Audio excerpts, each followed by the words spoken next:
like you need a lot of flexibility, or it's like more of an advanced move. But technically, all I'm going to do is make a little bit of room so I can gramby over. Okay, and from there, there's arm bars, triangles. We're just getting the guy back in the guard. Like I said, once you're in turtle, you don't want to be there for a while. Okay, I know sometimes I hover around more than I should there, so you guys can work your stuff. But for the most part, I don't like getting stuck there either. Okay, so when someone's in front of you, my go-to 100% is that sit up when we sit. And now this is the one, this is kind of my go-to when somebody's putting really good pressure on me and it's hard for me to even make any room at all. Okay, so if I get into this turtle position, crunching my chin down, my chin is up against my shoulder, right? And I'm here trying to stay tight. And he's putting really good pressure down towards the back, right? So one of the things from here, he can either be perpendicular or towards the back. It really doesn't matter for me. Okay, but what I need to do is, he's already kind of smashing me and I don't feel like too comfortable, all right?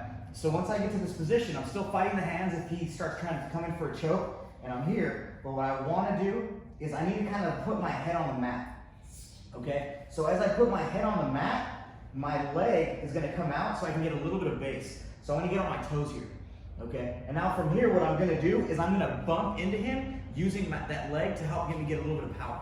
Okay, and I'll show you why right now. So as soon as I get my head to the mat, on my toes, I'm going to bump into him here. Okay, as you can see, he kind of comes up a little bit.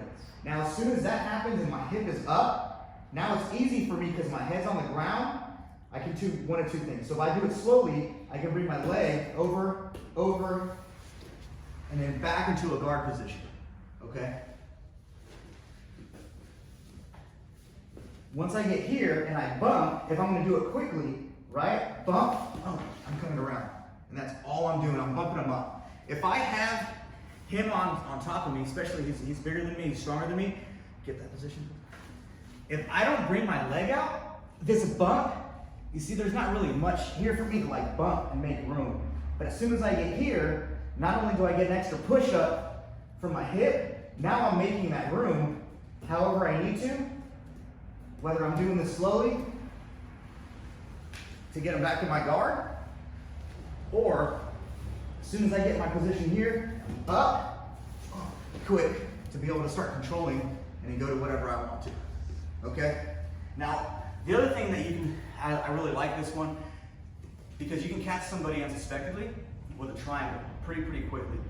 Especially if they start posturing up, they start feeling weird, and they're like, whoa, what's going on? They pull away.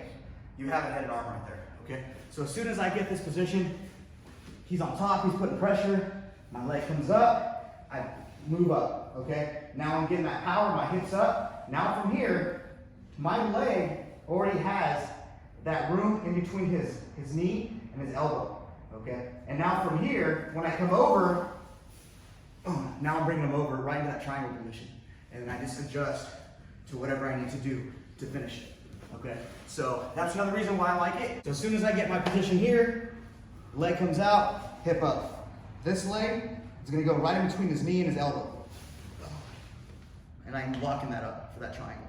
Okay, we're just working the gramby to get him back in the guard, but I wanted to show you something else because there's a lot of different things we can do there. And you go from a really bad position where you really feel tight, you can't really move, to now you have a chance of submitting somebody, right?